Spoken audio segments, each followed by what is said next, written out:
अपनी पूरी जिंदगी पड़ी है भाई। अभी जैसी आदत बना लोगे वैसी बनती चली जाएगी।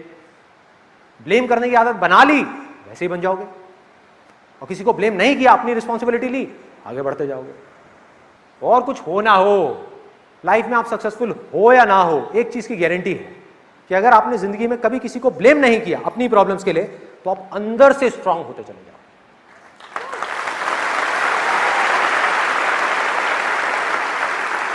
अंदर से ग्रो कर जाओगे।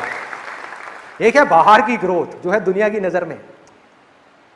जरूरी नहीं है जो आदमी बाहर से ग्रो कर गया, यानी फाइनेंशियली सक्सेसफुल हो गया, उसको नाम मिल गया, फेम मिल गया, पैसा मिल गया, जरूरी नहीं है वो अंदर से सक्सेसफुल है, जरूरी नहीं है अंदर से वो खुश है, जरूरी नहीं है वो अंदर से भी ग्रो कर रहा है।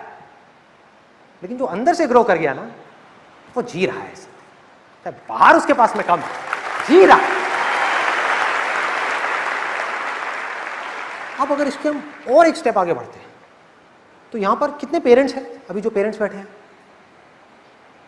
मुझे लग रहा है बैठे भी होंगे तो अपने हाथ ऊपर नहीं करें, नाराज हो गए मुझसे। हो सकता है कुछ पेरेंट्स को ये लग रहा होगा कि यहां पर मैं स्टूडेंट्स के फेवर की बात कर रहा हूं, लेकिन अगर उसकी थोड़ी सी आप गहराई में जाओगे, थोड़ा सा डीपली समझने की कोशिश करोगे, तो आपको समझने में देर नहीं लगेगी कि इसमें सबसे बड़ा फायदा एक स्टूडेंट का नहीं है, पेरेंट्स का है। एज अ पेरेंट हम क्या चाहते हैं? मैं भी एक पेरेंट हूं, आई हैव गॉट 2 किड्स, एक 7 साल का है, एक 2.5 साल की है।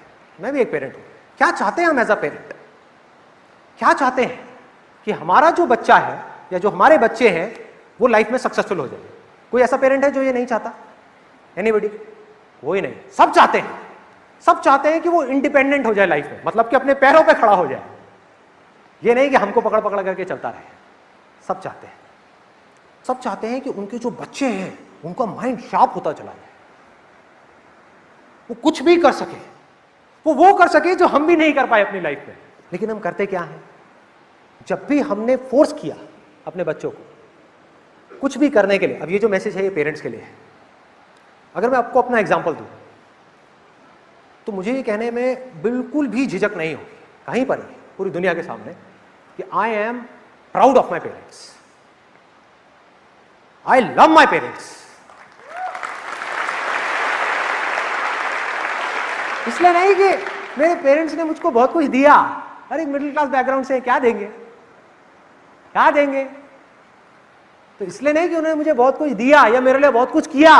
क्या किया? सब करते हैं, उसमें क्या नई बात है? मैं अपने बच्चों के लिए कर रहा हूं, बाकी ये पेरेंट्स अपने बच्चों के लिए कर रहे हैं, उसमें क्या नई बात है?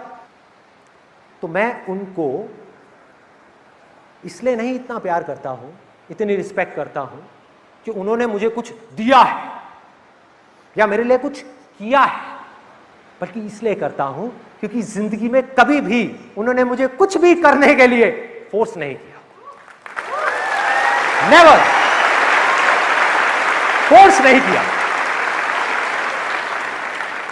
और मेरे हिसाब से पेरेंटिंग की सबसे बड़ी क्वालिटी है, इससे बड़ी कोई क्वालिटी हो नहीं सकती, कि आप अपने बच्चों को फोर्स ना करो, उनको सलाह दो अगर उनको जरूरत है तो, उनको सही और गलत के बीच का फर्क बताओ, उनको बताओ कि देखो जो तुम करने का सोच रहे हो मुझे ठीक नहीं लग रहा है, इन सब में कोई प्रॉब्लम नहीं है, बट ये कहना कि नहीं तुझे वो नहीं करना, तुझे ये करना है, ये प्रॉब्लम।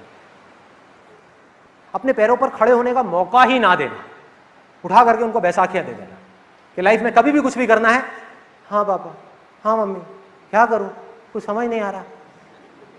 ऐसे बहुत लोग हैं, बहुत लोग हैं। एक और एग्जांपल देता हूं, अभी जो मैंने आपको रिलेशनशिप्स का एग्जांपल दिया कि अगर आप एक लड़की हो, आप किसी को प्यार करते हो, उसके लिए मना कर दिया आपके घर वालों ने शादी करने के लिए, और जबरदस्ती आपकी कहीं पर और शादी करा दी। आपने अपने पेरेंट्स से बस इतना पूछा कि आप गारंटी लेते हो कि ये जो लड़का है वो सही निकलने वाला है, लिख के दो। तो उसके पापा ने लिख करके उसको गारंटी दे दी और उस लड़की की शादी हुई। पेरेंट्स खुश, जो चाहते थे वो हो गया। 1 दिन निकले, 2 दिन निकले, 3 दिन, 4 दिन, क्या लगता है टेम्पररी बेसिस पे तो बड़ा अच्छा लग रहा है पेरेंट्स के पॉइंट ऑफ व्यू से, लॉन्ग रन में पेरेंट्स के लिए अच्छा है या बुरा है? बुरा है। अब हमको ये देखना है क्यों बुरा है, क्योंकि उस लड़की के हाथ में पावर आ गई, वो जब चाहे जो चाहे कर सकती है, क्योंकि उसके पास में राइटिंग में एक गारंटी का वो लिखा हुआ है, गारंटी सर्टिफिकेट है। भैया लड़का जो आया है वो गारंटी से आया है, घर वालों ने गारंटी ली है, तभी तो उसने शादी करी, नहीं तो क्यों करती। और ये मैं आइडिया भी दे रहा हूं आप लोगों को कि हाँ, सिंपल आइडिया है कि जिनके पेरेंट्स ज्यादा फोर्स करें उनको बोलो राइटिंग में दो, स्टैम्प पेपर पे लिख के दो, साइन करो, हा? बाद में बहुत काम आएगा आपके, मैं बताता हूं कैसे। अब उस लड़की के हाथ में देखो कितनी पावर है, और पेरेंट्स जो है वो कितने हेल्पलेस है। उस लड़की को फोन घुमाना है अपने घर में, 4 दिन हो गए शादी को, फोन घुमाया, छोटी सी प्रॉब्लम आ गई, अरे प्रॉब्लम आनी है। कोई ऐसा है यहाँ पे जिसकी शादी हुई और आज तक कोई प्रॉब्लम ना आई हो? कोई ऐसा है जिसकी शादी हुई हो और आज तक हजारों प्रॉब्लम ना आई हो? एक भी नहीं है। यानी कि हर दूसरे दिन कोई ना कोई प्रॉब्लम आनी ही आनी है। तब ये लड़की क्या करेगी? इसके पास में गारंटी कार्ड है, प्रोडक्ट खराब हो जाए तो क्या करोगे? सीधा फोन घुमाओ कंपनी में।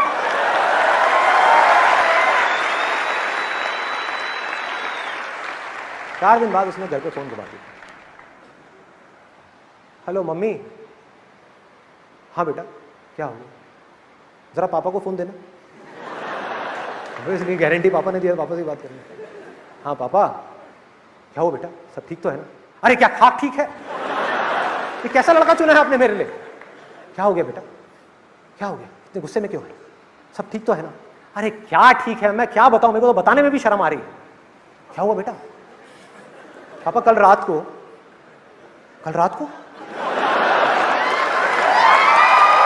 क्या हुआ कल रात को? क्या हुआ कल रात को?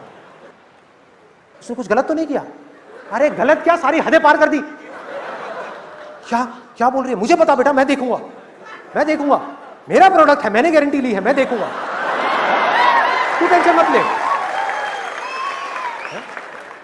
क्या हुआ बेटा, क्या बात हुई? पापा कल रात को मैं जब अपने कमरे में गई, वो नाइटी पहन करके जो मम्मी ने मुझे दिलाई थी, तो उसने पता है क्या कहा? क्या कहा बेटा? उसने कहा कि तुम इसमें डार्लिंग थोड़ी सी मोटी लग रही हो। आज तक आपने और मम्मी ने मुझे कभी मोटी नहीं बोला। ये कौन होता है मुझे मोटी बोलने वाला? मैं नहीं छोड़ूंगी इसको, मैं इसको कोर्ट तक लेकर के जाऊंगी। अच्छा खासा मैं आपको कह रही थी, एक बार नहीं मैंने आपको 10 बार कहा कि करा दो मेरी शादी संदीप महेश्वरी से।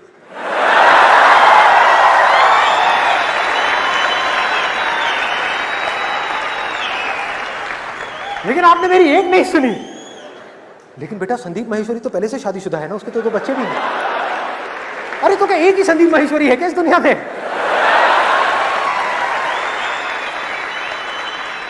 और पापा मम्मी बेचारे टेंशन में।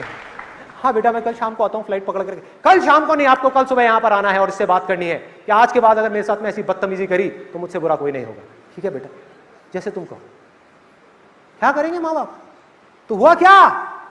पहले बच्चों की डोर माँ बाप के हाथ में थी, अब इन माँ बाप की डोर उस बच्चे के हाथ में है, क्योंकि ये बच्चा बड़ा हो ही नहीं पाया।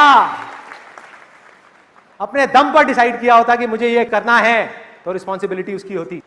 और मैं ये सब बातें सिर्फ बोल नहीं रहा हूं, एज अ पेरेंट मैं अपनी लाइफ में, डे टू डे लाइफ में इन सारी बातों को प्रैक्टिस कर रहा हूं। मतलब पहले मैं कर रहा हूं फिर बोल रहा हूं। मैंने अभी थोड़ी देर पहले आपको बताया कि मेरा बेटा है 7 साल का।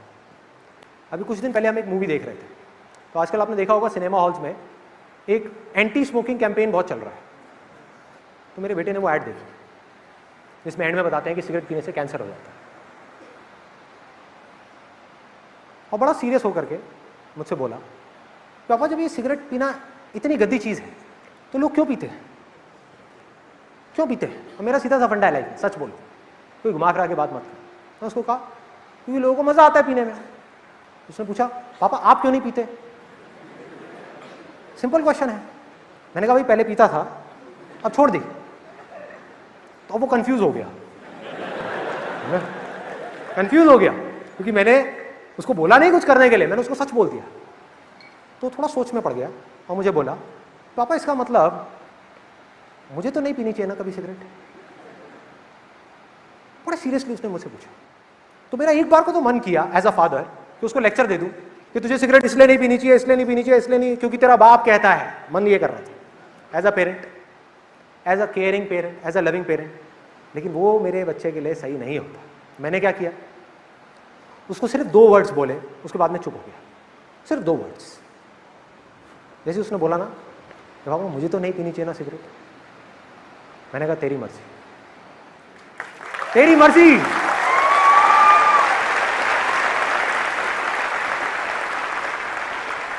और उसके बाद मैंने ऐसे शो किया जैसे मैं उसकी तरफ नहीं देख रहा, मैं स्क्रीन की तरफ देखने लगा, वो हंसने लगा, पॉपकॉर्न खा रहा।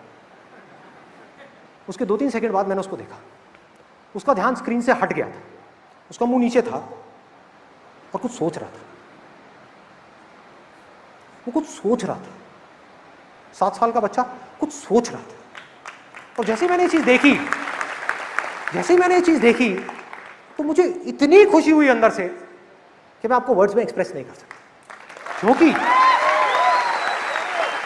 क्योंकि एज अ पेरेंट मेरी सबसे बड़ी रिस्पॉन्सिबिलिटी क्या है कि ये जो मेरा बेटा है या मेरी बेटी है वो अपने बारे में, अपने सही और गलत के बारे में खुद सोचने लग जाए।